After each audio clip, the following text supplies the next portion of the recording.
तो इस वीडियो में आज हम पढ़ने वाले हैं वेल्वुलर हार्ट डिजीज़ के बारे में या फिर डिसऑर्डर के बारे में। ठीक है, तो सबसे पहला आता है हमारा मिट्रल स्टेनोसिस। क्या होता है मिट्रल स्टेनोसिस? तो बेसिकली ऑब्स्ट्रक्शन हो जाता है ब्लड फ्लो का। क्या होता है? Obstruction to blood flow. ठीक है, ब्लड फ्लो में ऑब्स्ट्रक्शन होगा। कहाँ से देखने को मिलेगा? LA टू LV में, यानी लेफ़्ट आर्टरियम से लेफ़्ट वेंट्रिकल में बेसिकली ब्लड फ्लो का ऑब्स्ट्रक्शन हो जाना, और ड्यू टू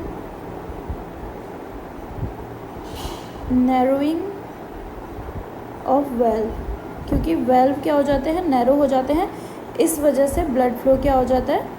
कम हो जाता है। उसी को बोलते हैं मिट्रल स्टेनोसिस। ठीक है, स्टेनोसिस में बेसिकली क्या होता है? नैरो हो जाता है। स्टेनोसिस में नैरो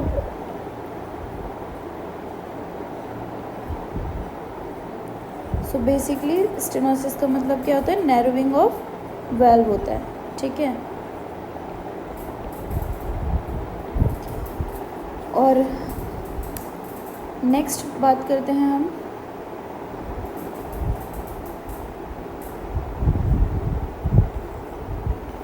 बट उससे पहले let's discuss more. Like mitral stenosis में क्या हो जाता है? बेसिकली किस वजह से हो रहा है? अब नैरो वेल्व तो हो रहा है, पर क्या क्यों हो रहा है? मतलब पतला कैसे हो गया है वॉल्व? अगर ये इतना इसका थिकनेस था तो ये इतना कैसे हो गया है? उसके पीछे का रीज़न होता है बेसिकली यहाँ पे क्या हो जाता है? डिपोजिशन हो जाता है थ्रोम्बस का या फिर कोलेस्ट्रॉल का। ठीक है, डिपेंड करता है। आर्थ्रोस्क्लेरोसिस हो गया, ठीक है, फॉर एग्जांपल आर्थ्रोस्क्लेरोसिस हो गया, तो ये क्या कॉज करेगा? मिट्रल स्टेनोसिस करेगा। लेकिन मिट्रल स्टेनोसिस अब मान लो कोई भी आर्टरी में डिपोजिशन हो गया है तो उसको मिट्रल स्टेनोसिस कहेंगे? नहीं कहेंगे। मिट्रल स्टेनोसिस हम कब कहेंगे? जब लेफ़्ट आर्ट्रियम से लेफ़्ट वेंट्रिकल में ऑब्स्ट्रक्शन देखने को मिले, यानी आर्ट्रियम से कहाँ जा रहा है? वेंट्रिकल में। इसके बीच में अगर कहीं ऑब्स्ट्रक्शन देखने को मिलता है, जो ब्लड फ्लो है वो कम हो जाता है, ऑब्स्ट्रक्ट हो जाता है। ठीक है, या तो कम हो जाएगा या पूरी तरीके से ऑब्स्ट्रक्ट हो जाएगा, डिपेंड करता है, तो उसे बोलते हैं मिट्रल स्टेनोसिस। नेक्स्ट बात करते हैं हम मिट्रल रीगर्गिटेशन की।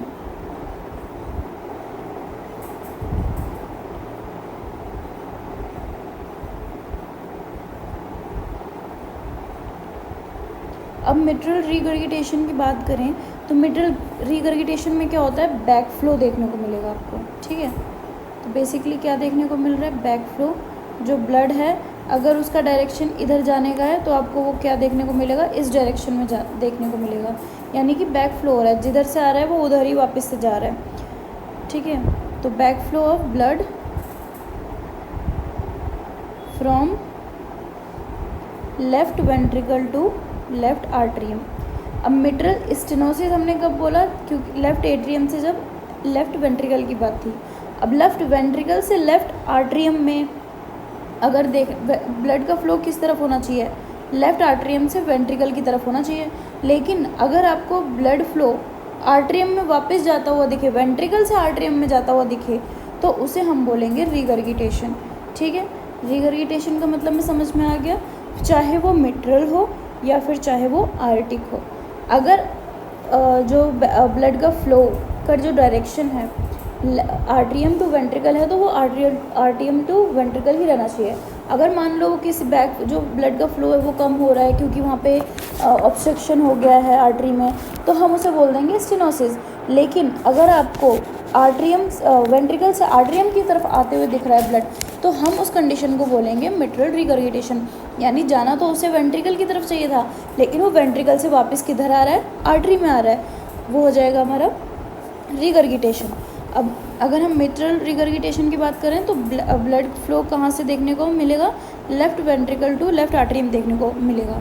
बेसिकली मिट्रल स्टेनोसिस अच्छे से याद कर लो। ठीक है, जैसे मिट्रल स्टेनोसिस में आर्टरियम से वेंट्रिकल जा रहा था, रीगर्गिटेशन में वेंट्रिकल टू आर्टरियम जाएगा, जस्ट उसका अपोजिट। ठीक है, उसके बाद during systole of left ventricle due to incomplete closure of valve.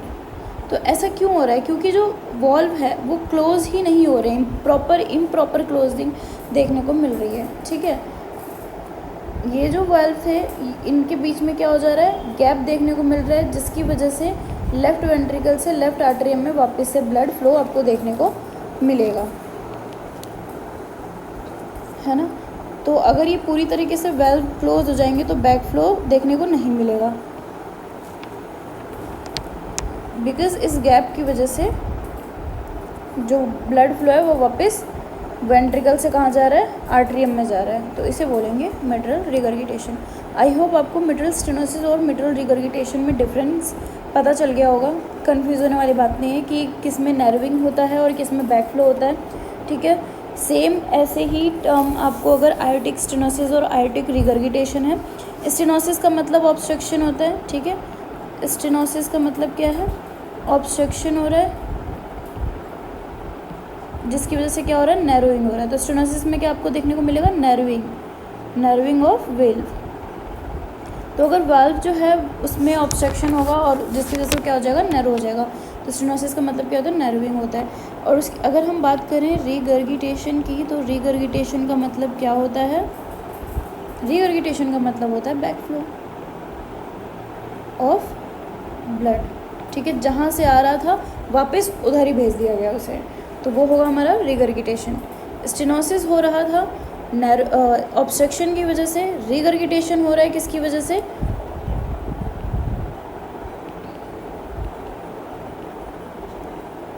Improper closure of valve. ठीक है, क्योंकि वाल्व जो है वो ढंग से बंद नहीं हो पा रहे हैं, जिसकी वजह से आपको क्या देखने को मिलेगा, बैक फ्लो देखने को मिलेगा। ठीक है, अब अगर मैं बात करूं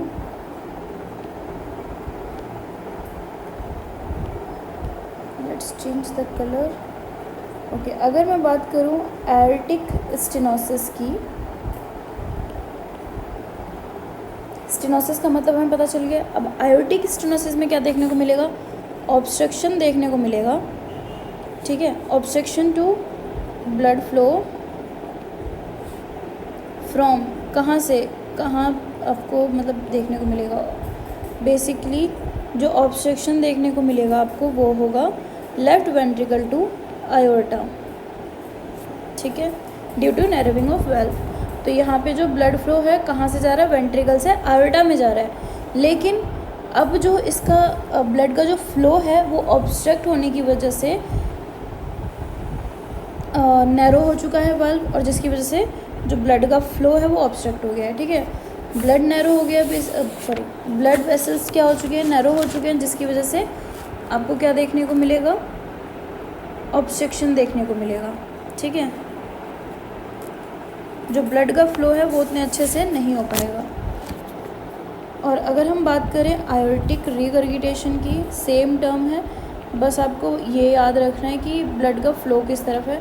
अभी लेफ्ट वेंट्रिकल से आयोटा की तरफ था, तो बेसिकली आयोटा से वापस कहाँ पे आ रहा है, बैक फ्लो, लेफ्ट वेंट्रिकल में बैक फ्लो देखने को मिल रहा है, उसे हम बोलेंगे आयोटिक रिगर्गिटेशन। मेन चीज़ है आपको ये याद होना चाहिए, ये चीज़ याद होनी चाहिए। ठीक है, कि ब्लड किस तरफ जा रहा है, किस डायरेक्शन में जा रहा है।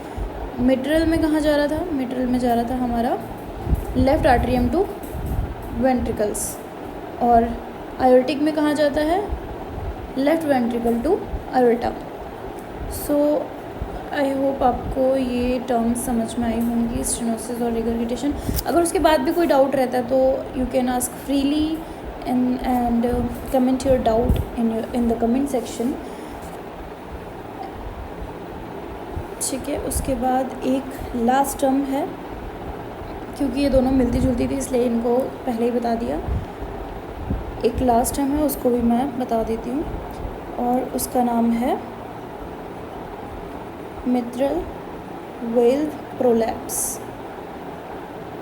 तो मिट्रल वेल्व प्रोलैप्स क्या होता है, बेसिकली इसमें क्या देखने को मिलेगा, प्रोट्यूजन। देखो प्रोलैप्स से मतलब पता चल रहा है प्रोट्यूजन हो रहा है किसका, वेल्व का। ठीक है, valvular leaflets into atrium during closure of valve,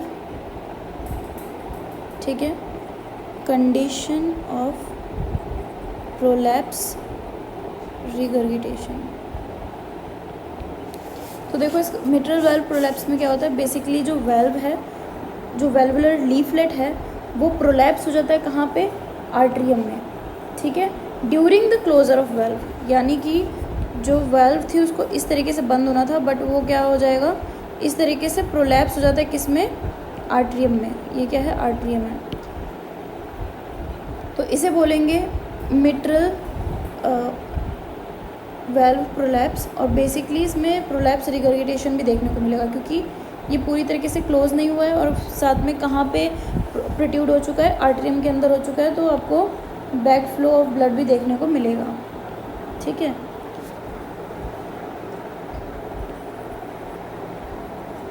so that's it. ये टर्म्स थी जो कि क्या थे हमारे वेल्वुलर हार्ट डिसऑर्डर्स। ये 5 डिसऑर्डर्स थे जो कि वेल्व से रिलेटेड थे, जिन्हें हमने डिस्कस कर लिया है इस वीडियो में। और नेक्स्ट वीडियो जल्द ही हम लेके आएंगे, तब तक के लिए बाय बाय।